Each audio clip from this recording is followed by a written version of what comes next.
When I was young, I was frightened. When I went to school, I was bullied and abused by people who should have been nurturing and guiding me. On a cold July morning last year, John Perona, a 45-year-old firefighter, wrote a solemn note to his family.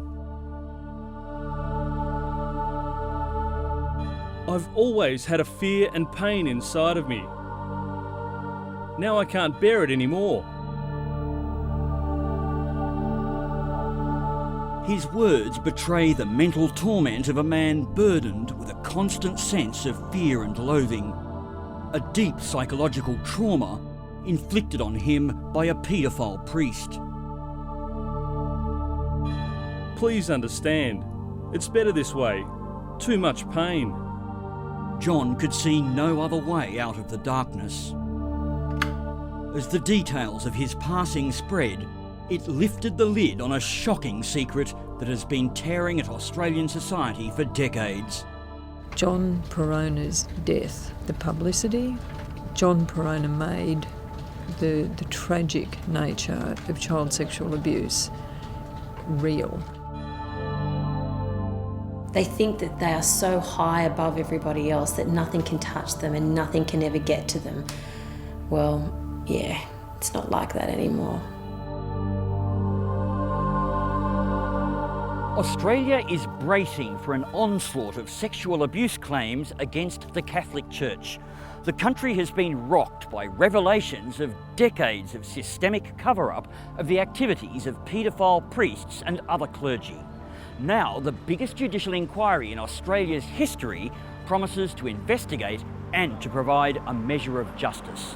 I'm Nick Lazaridis. On this edition of 101 East, we examine the extent of the Catholic Church's conspiracy of silence.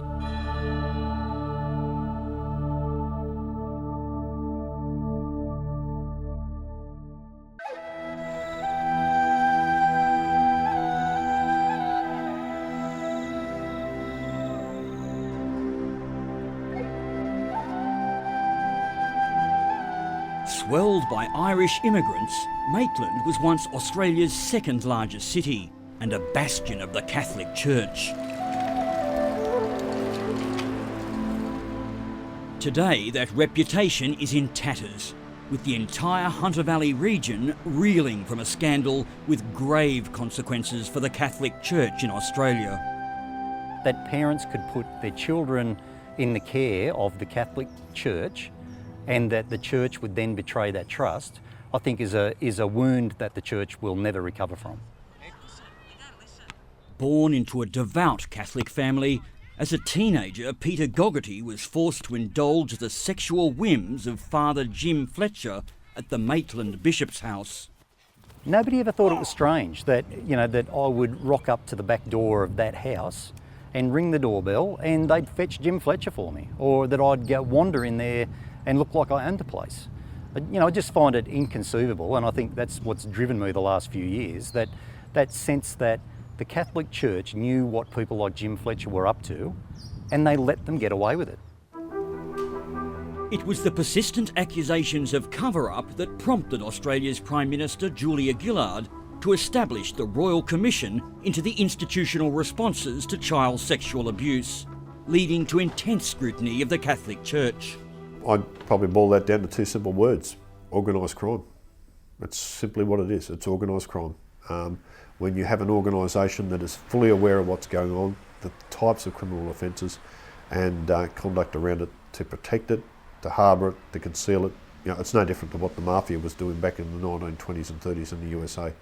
It's organised crime, plain and simple. As a veteran of the New South Wales Police Force, Detective Chief Inspector Peter Fox has run the gamut of law and order. But in the decade he spent probing the activities of the Hunter Valley's Catholic clergy, his eyes were opened to a hidden world. This has been going on for a long, long time. It's that knowledge that they have for so long been able to operate with impunity. There was no punishment. Even if you were found out, the worst that you can expect is that you'd be moved to another parish. An organisation behind them that helps to conceal and keep matters quiet and get them out of trouble. And that's why this is even more sinister than most. It was during the late 1990s that Detective Fox was first confronted with the insidious nature of child sex crimes perpetrated by Catholic clergy. Nothing could be left out of the imagination of the nature and types of crimes that some of these priests perpetrated. Unfortunately, these members of the clergy were just exercising absolute power. Here were these kids and they had no control over what was happening. They were always told, no one will believe you. They'll believe me because I'm a priest. And the reality was, that was the truth. Well, they knew they were going to be protected. They knew that even if they got caught, they'd be looked after. And the fact is that that is exactly what happened for so many. At the Hunter Valley's largest burial ground, Sandgate Cemetery, the rows of headstones provide an inkling of the region's social history. But not all is as it seems. Here at Sandgate, the Hunter Valley's Catholic priests take pride of place, honoured like fallen soldiers. Undoubtedly, many were men of God, but alongside them lie men of far baser instincts. Predators, paedophile priests who ravaged generations of Australian children, and the senior clergy who conspired to cover up their vile activities. The grave of Father James Fletcher lists his priestly achievements.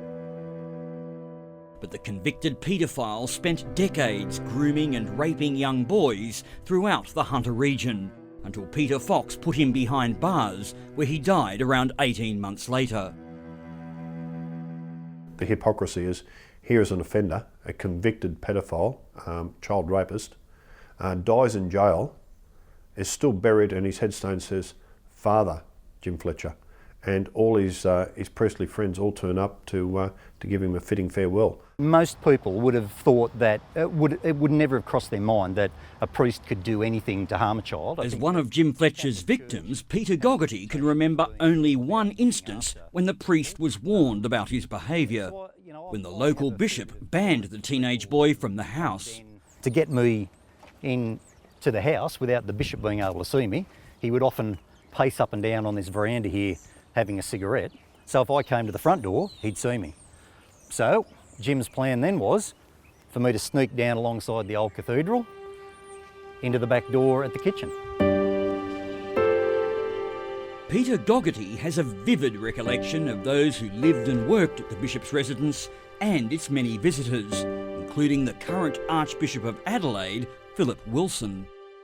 Philip Wilson spent a lot of time in this house. He spent a lot of time with the bishop, and I regularly encountered him in this house. And it's been my contention, and I've said this publicly, that if there was a ban on me entering this house, then people like Philip Wilson must surely have known about it. All I can say in general about those things was there's absolutely no way, in my experience at that time in that place, that I knew anything of or suspected anything of that behaviour. So you never saw Jim Fletcher with teenage boys or anything? But in an inappropriate way? I lived with him for some months, and I saw him engage with people, but that was with families and others. So I never saw anything. That's all I can say. I never saw anything or had any knowledge that would have given me an inkling that this was going on. With no one to stop him, Fletcher's behaviour steadily worsened as he looked for younger prey. Just come straight up here, up to the riverbank. Used to walk off here to my left. Duck down the riverbank to the left, and that's where James Fletcher, or Jim, as I knew him, used to pick me up. This would cut a lot of paedophilia out. Daniel Feenan's family was also devoted to the church, and the predatory priest was quick to take the young boy under his wing. He was at our house all the time. Daniel's ordeal started when Jim Fletcher drove Daniel to a remote parkland near Maitland.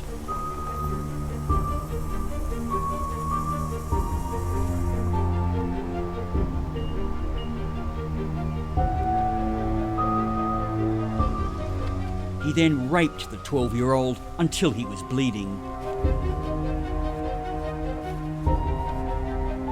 The general public don't understand the actual pain that you go through. It's not mental, it's also physical pain. Recruiting Daniel into the fold as an altar boy provided Fletcher with a cover story and regular access. The priest threatened Daniel that his family would suffer if he dared utter a word. He did threaten me as time went on to say that you've got brothers and I'll get to them. He was at our house all the time. Intimidated by Fletcher's threats, Daniel kept his silence for years, and only after his youngest brother turned 18 did he report his 6 years of abuse to the police and Peter Fox. This is where, the end of the court case obviously, where it all happened, and I haven't been back here since the end of the court case. Almost 2 years after Daniel reported the abuse, Father Fletcher was put on trial, and his day of reckoning arrived. I knew he was guilty, but it ticked that box in my life.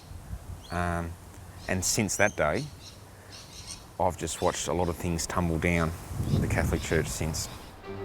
Fletcher's conviction provided Daniel with a sense of closure. But for Peter Fox, it was just the start, a turning point that strengthened his resolve.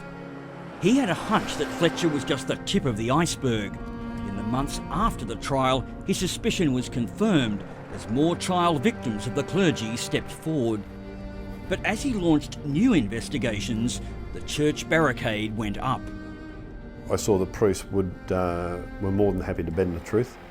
They would certainly lie for each other, in my view, and it didn't just stop there. It went to much more sinister conduct than that. So, Fox had already encountered the clergy's resistance at the time of Father Fletcher's arrest, when he discovered the priest had already been tipped off by the local bishop.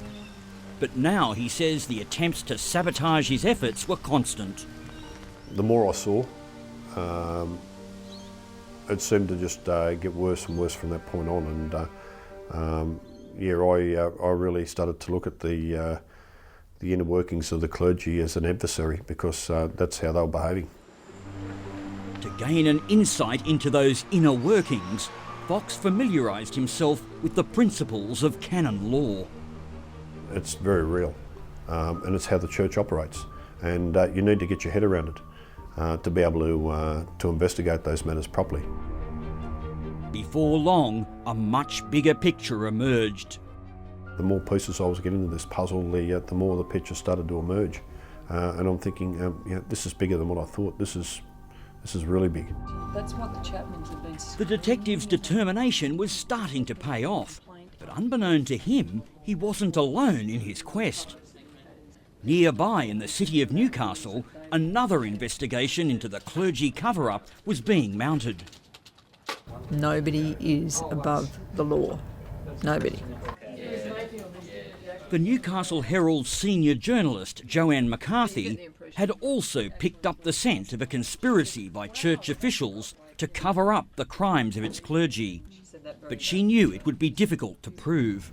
To challenge the church on this issue is enormous, because what we're basically saying is the people that we've held up as being the moral standard have done this and have concealed it. Searching for clues, Joanne delved into the case of Father Vincent Ryan, a paedophile priest convicted in 1996. Stumbling upon a police record of interview with the then acting Bishop Patrick Cotter, she was stunned to learn that he'd known for 20 years that Ryan was a paedophile, and that when it was first reported to him by parents of a victim, he'd simply shunted the priest interstate to cover it up. If he had reported to the police, several dozen boys would have been spared from abuse. There would have been a couple of men still alive today who committed suicide. As commander of the major crime squad at the time of Cotter's admission, John Ewer says it was his recommendation that the acting bishop be charged with the deliberate concealment of a serious crime. But the Director of Public Prosecutions took no action, reasoning that putting the 82-year-old Cotter on trial would not be in the public interest. It was a matter that should have gone to trial. It would send a message to the church that cover up, ignore, at your peril, because we've shown once that we can do it, and we will continue to do it. Joanne McCarthy surmised that Cotter's cover-up was not a one-off, but part of a wider culture of concealment. Soon, more documents surfaced, including a local bishop's attempt to conceal the truth about one of the church's most dangerous paedophile priests, Father Dennis McAlinden. Dennis McAlinden, priest, serial child sex offender for more than 4 decades, known by many, many people within the church, and the documents make clear. Father Dennis McAlinden had left a trail of shattered young victims throughout the Hunter Valley and beyond. But helped by the church, he'd managed to stay a step ahead of the law. That changed with Father Ryan's arrest in 1995. With the writing on the wall, senior clergy knew they had to solve the McAlinden problem, and fast. 1995, the church was already going to be faced with a serial child sex offender. One of the very first big charges, convictions of a priest. To have 2, and particularly with McAlinden's history, they had to get rid of him. The Bishop, Leo Clark, wrote to McAlinden with an offer. If he agreed to be laicized or defrocked as a priest, the church would protect him. It was the line in that letter where Bishop Leo Clark says, to Dennis McAlinden, your good name will be protected by the confidential nature of this process. As in, we'll cover up for you. The offer to conceal McAlinden's sex crimes was proof of the church's veil of secrecy, and it appeared to involve 3 of its most senior clergy, former Maitland Newcastle Bishop Michael Malone, and the leadership of the Australian Bishops' Conference, Brian Lucas and Archbishop Philip Wilson. When 2 or 3 very senior Catholic clergy get together and decide that they will give an offending priest an opportunity to resign his collar or whatever and go quietly, that's a cover-up. All I can say in general is that I think that in these matters that you've got to do what's right and do the best you can in the situation. Archbishop Wilson's role in the secret defrocking was that of notary. Under canon law, evidence of a priest's misdeeds must be collected before he can be defrocked. So Wilson met with 2 of McAlinden's victims, already known to the church, recording their statements in detail. That concerns a lot of people, that by somehow having that knowledge and not reporting it to police, that puts you in a position of being party to a concealment. Well, as I said, I took legal advice and that was their advice to me. And again, that's now a matter for investigation and my representation at the investigation being done by the New South Wales State Government. That investigation is a special commission of inquiry ordered by the New South Wales State Government to determine whether the actions of the Archbishop and other senior clergy amounted to criminal conduct. It has also been asked to investigate the way in which sexual abuse claims against Catholic clergy were handled by the New South Wales Police. I handed over some documents to a police officer. He had enough evidence before him to know that it wasn't just the perpetrators, that the church had a culture and that culture supported, hid, covered up, whatever, for the pedophiles. I handed him a bunch of documents that made it clear, crystal clear, what that culture was. But nothing happened, with Joanne's police contact allegedly ordered off the investigation and the case shelved. According to Joanne, the senior detective then quit the force in disgust, but she was determined to have the case reopened. These weren't documents that could just be dismissed. This wasn't just a story that appeared in the paper. coupled with the fact I also had a witness who was a spectacular witness. With a powerful witness prepared to back up what was revealed in the documents, the police reopened the investigation into the clergy. Why did it take so long for the police to adequately investigate the matter? It's insane. That matter is now being probed by the New South Wales Special Inquiry. But it's the allegations of improper interference by senior police made by Detective Fox that will consume much of its effort. Muzzled by the strict legal constraints of the inquiry process, Fox can make no comment. But it's a matter of public record that in late 2010, he was summoned to a high-level meeting with senior police, where it's claimed he was ordered to cease his investigation into the clergy and hand over all of his evidence.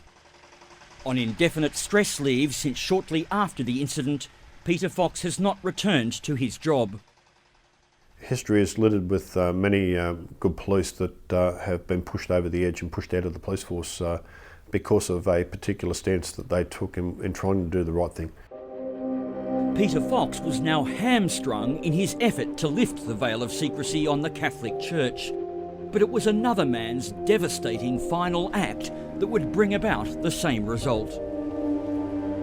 It was John Perona's enrolment in 1980 at Newcastle Catholic Boys' School, St Pius X, that would prove so fateful and traumatic.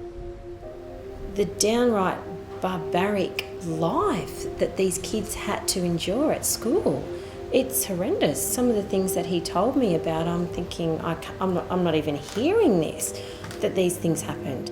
During this time, a priest who cannot be named for legal reasons terrorised and sexually abused boys at whim. The priest teacher even called children's names out over the intercom to come to his quarters or rooms. Can you imagine being the child picked out in that situation? That's when you really get to where does the child go?